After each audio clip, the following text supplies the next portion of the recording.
I just got sick of people telling me I was a sinner all the time.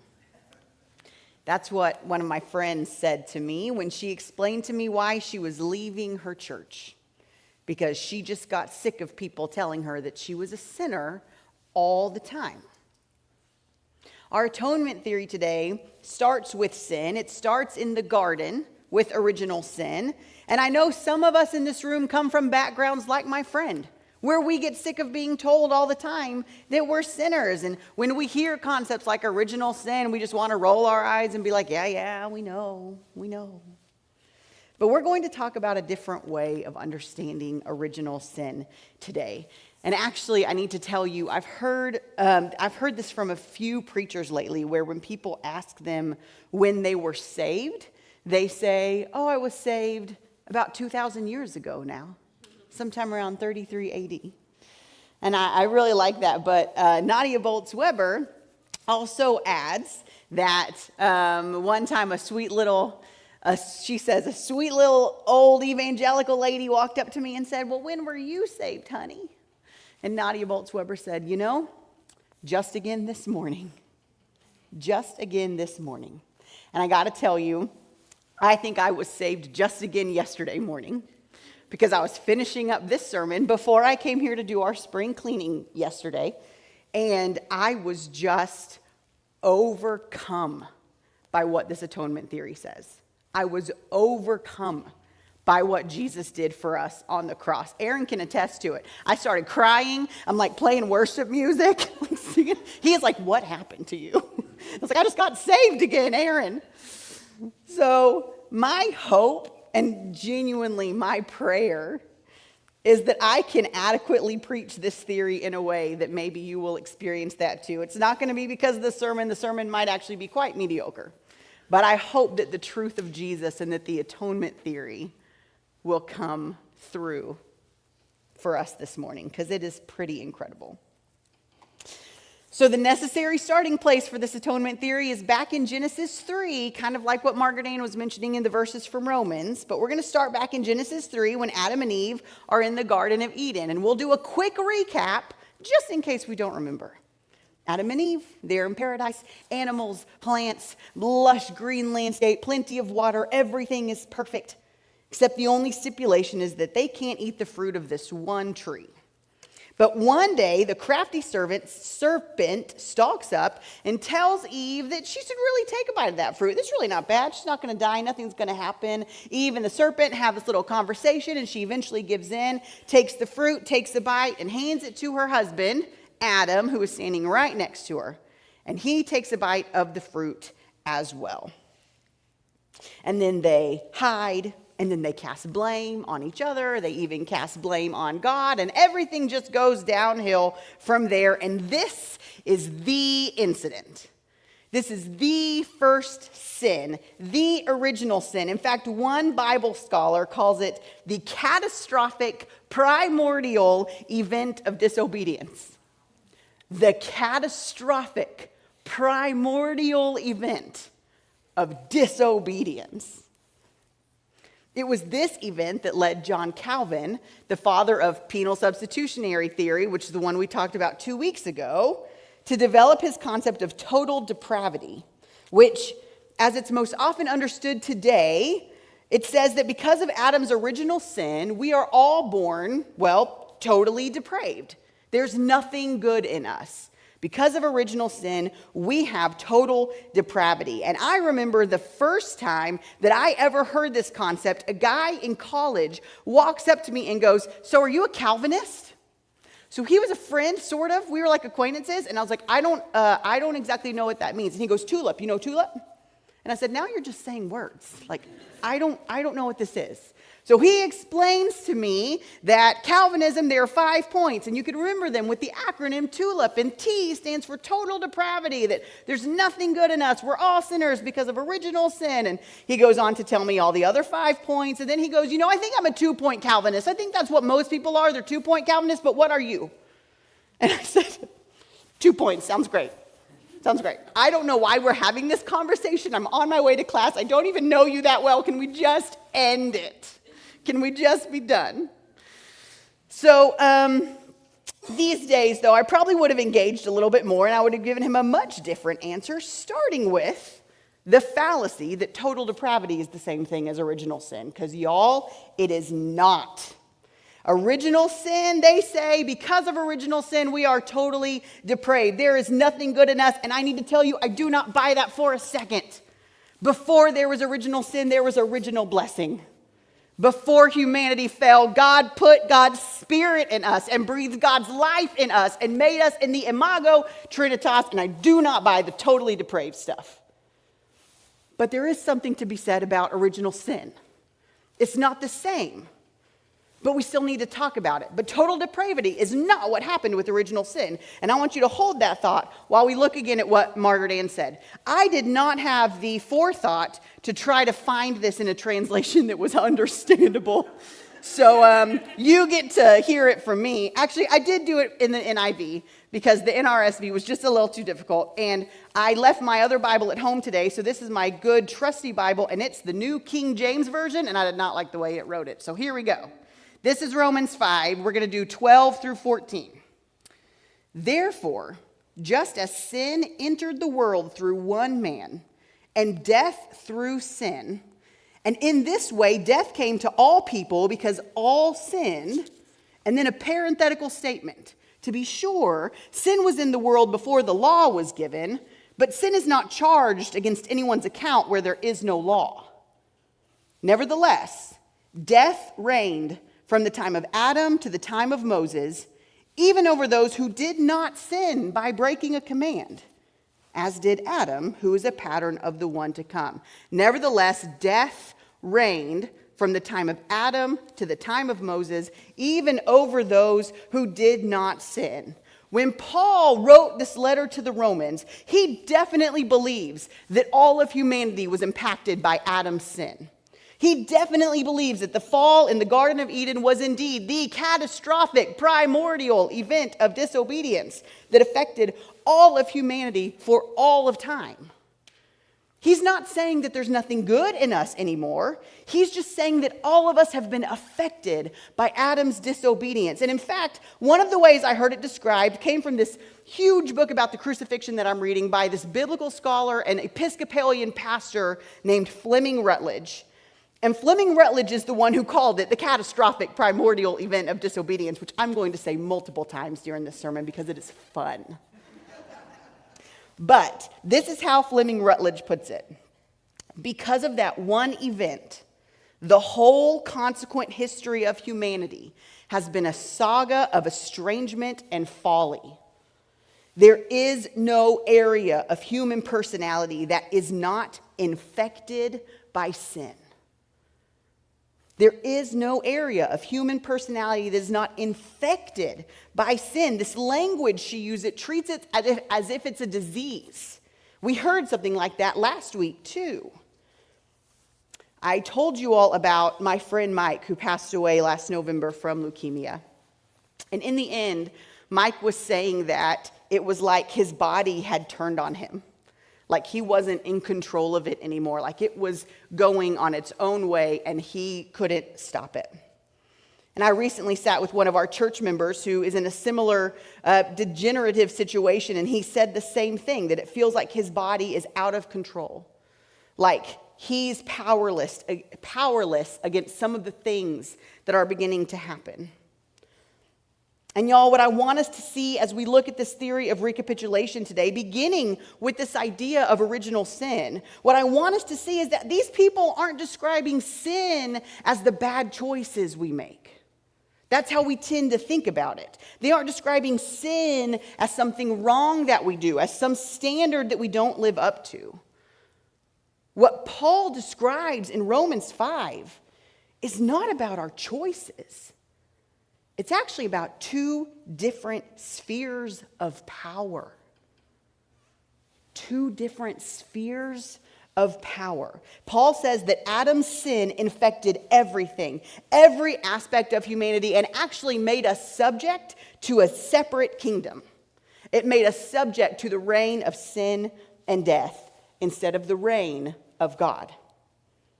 Paul's terms, starting in verse 15, and I'm just going to read it to go quickly, but if you've got your scripture in front of you, you can look at it. It just goes from bad to worse. Here's what it says. Verse 15, many died through the one man's trespass. Verse 16, the judgment following one man's trespass brought condemnation. Verse 17, because of the one man's trespass, death reigned through that one man. Verse 18, one man's trespass led to condemnation for all. Verse 19, by one man's disobedience, many were made sinners. From judgment to condemnation to the reign of death, where we're all made sinners. This is the reality without Jesus. This is what Fleming Rutledge calls the unredeemed human condition, where we are subject to the power of sin and death, or where we could say it like this: we are subjects of the kingdom of sin and death. Not of the kingdom of God, but of the kingdom of sin and death. And I think we know this on an intuitive level. I think we can see that our world does not work the way it should. I think we can see it in ourselves, in our moments of honesty. I think we can see it in the way that humanity treats one another. But even beyond just the way we treat each other, we can see it in the way things work. This world, so many of the things just don't seem to work the way they should. The things that characterize the kingdom of God, things like love and joy and peace and goodness and truth and loveliness, we're not there. Not always, not yet. This is not the reality of our world. Our world has been subjected to a different kingdom, to the reign of sin and death. And this is how all of humanity was affected by Adam's sin. The unredeemed human condition is that we are subject to the dominion of a kingdom that is not God's. This second sphere of power, a sphere characterized by death and by condemnation. It's bleak. But this is the starting point for our atonement theory today. And it's called the theory of recapitulation, and it comes directly from these verses. And it was first identified by a man named Irenaeus, who was the bishop of Lyons. And I want to tell you a really quick bit about Irenaeus first before we get into it. So Irenaeus was born around 130 AD, is what they think. And he was a pastor. So he was looking at these verses and he started writing about them, not because he was an academic, because he wanted to be scholarly, but because he wanted to help his people understand what these verses were saying. Because like Margaret Ann said, Paul is hard to get sometimes. And he goes on and on. And so Irenaeus is like, let me help you understand what Paul is saying here. One of the things that I think is so cool, like this was so early church. We didn't have creeds. We didn't have church councils. He didn't have anything like helping him or guiding him. Irenaeus heard the gospel from a man named Polycarp. And Polycarp heard the gospel from John, like the John, the disciple who wrote the fourth gospel. So like 6 degrees of separation from Kevin Bacon, right? Like 2 degrees of separation from Jesus. It was so early. I just think that's so cool. I'm like, I heard the gospel from this person, who from that person, who from that person. And it goes on forever. Irenaeus is like, yeah, I heard it from Polycarp, who heard it from John, who heard it from Jesus. So this is where we pick up his writings from Romans 5.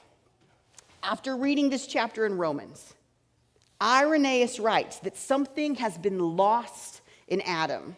That in Adam's disobedience, something was lost to humanity. But in Jesus, when he became incarnate, when he was made man, he began anew the long line of humanity. He started humanity over again. He gave us a fresh start. Adam was the first, and Adam led humanity into sin, but Jesus' life is like a redo. It's a recap. That's where we get recapitulation from. Jesus recapped what Adam did, but he didn't do it the same way. This time he did it without the fall, without the catastrophic primordial event of disobedience. There's this really phenomenal baking show on Netflix called Nailed It. Have any of you seen this show? Yes. Okay, I'm hearing it. Yes. Nailed It is wonderful. If you've never watched it, you should. It is hilarious. They get these amateur bakers to come and they give them like a time limit and they have to make these really detailed, incredible desserts. And because these people are amateurs, they mess up all the time. And it is just hilarious, some of the things that happen. But they did a special New Year's Eve episode where they called back 3 of the fan favorite contestants from previous episodes. So it's people who had been on the show before. And what was really interesting is, even though they still had some mishaps because they're still amateurs, they didn't have nearly the same issues that they had the first time around. It was still funny, but I was like, oh, these people learned. They learned after being on the show the first time. They're not making those same mistakes that they did the second time around. And one of the guys that came back, he said, I'm happy to do this again. I'm here for redemption. I'm happy to do it again. I'm here for redemption. And this is what Jesus did. Jesus got to relive the life of Adam again. Jesus got to relive the life that Adam lived the first time. But Jesus did it differently the second time around. He didn't have the same mishaps that Adam did. And as he recaps Adam's life, the life that humanity was supposed to live, he undoes what Adam did. He undoes it, he redoes it better, he recaps and remakes the world. He remakes what it means to be human. So Irenaeus says it like this: what we had lost in Adam, what humanity had lost because of original sin, we can now recover through Jesus Christ.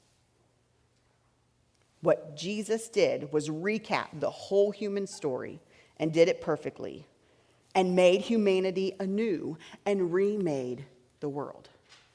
This is recapitulation.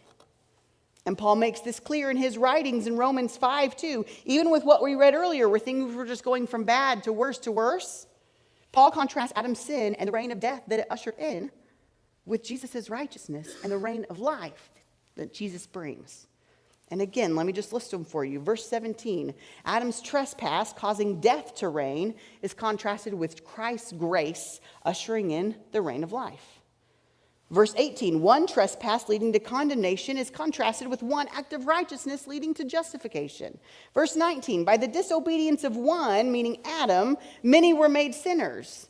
But by the obedience of one, meaning Jesus, many will be made righteous. Okay, so I'm going to pause for a second. I'm going to make sure I know what I'm about to say. So this is the thing that I don't want us to miss about this. In this way that Paul is writing, when he talks about sin, when he talks about what Jesus did for us on that cross, he is not just saying that now, we don't have to sin anymore, or now we have a choice. It's not like, hey, before Jesus, you had no choice. You had to make the bad one. But now because of Jesus, you can either choose to be good or bad. You can choose to sin or not to sin. Yay, congrats. This is not what this is. That still puts all the capacity on us, on my ability to choose or not to choose to sin. That is not what this theory is saying. What this understanding of the cross is saying is that there are 2 spheres of power, 2 spheres of reality. And because of Adam's sin, we all became subject to the bad one. We started living under the reign of sin and death. And we were powerless to get out from under it. There was nothing we could do. It doesn't matter if we never ever sinned at all. It doesn't matter if we were perfect. We were subjected to the dominion of a kingdom of sin and death. And there was nothing we could do to get out of it. But Jesus, by recapping Adam's life, ushered in a new kingdom. What Fleming Rutledge says is that Jesus' life and death and resurrection was the inaugural event of the new reign of God. The inaugural event of the new reign, a new kingdom, a new world. And so now we don't have to be subjected to that other one anymore. We have the option for one to transfer into. Jesus recapped Adam and remade the world as we know it. Irenaeus said it like this: God recapitulated in himself the ancient formulation of man so that God might kill sin, deprive death, and give us life again. Kill sin and deprive death and bring humanity back to life. in this way of understanding, this salvation, being saved, it's not about our capacity to stop sinning. It's not about our sin really at all. It's about the kingdom that we were under. It's about the power of God to end the dominating force, the dictatorial, tyrannical rule of sin and death over us all. We were subjects to a kingdom that we were powerless against, and we could not save ourselves. But God, and I'm just going to tell you the way it hit me yesterday, God freaking loves us and refused to let us stay trapped by the other kingdom. God so longed for us, so desired us, wanted us so badly out of God's great love that God refused to let us stay trapped under this other dominion. So Jesus came and did it again and remade the world and now invites us into the new reign. We don't have to be stuck there. We don't have to be trapped there. We are now invited into this new reality where grace and righteousness and love rule the day, not sin and death. We are all invited into the new reign of God where sin has no power and death has no rule, and we can come back to life again. And this is good news. And I will declare it to the mountaintops or to the congregation. I love that this does not make it about me and my goodness or my badness and what I do right and what I do wrong and how I mess up or if I don't. This is about God. This is about God's incredible love for all of us, that God said, I'm not going to leave you there. I'm going to give you a new way. Megan is going to sing a solo for us as we finish this sermon. And it's a beautiful song that she's about to sing. There are two lines that I really, really love. And one of them in verse 2 says, there is no soul that cannot be restored. There's no soul that cannot be restored. Everyone is invited into the new kingdom. But my favorite line is from the chorus, so we'll hear it multiple times. And it says, won't you show me, Jesus, what your love can do? Won't you show me, Jesus, what your love can do? Show me how your love brings me into new life. I want that new kingdom. I want to live there. Won't you show us, Jesus, what your love can do and what your love has already done and what we are now invited into? A new world, a new kingdom. Take it away, Megan.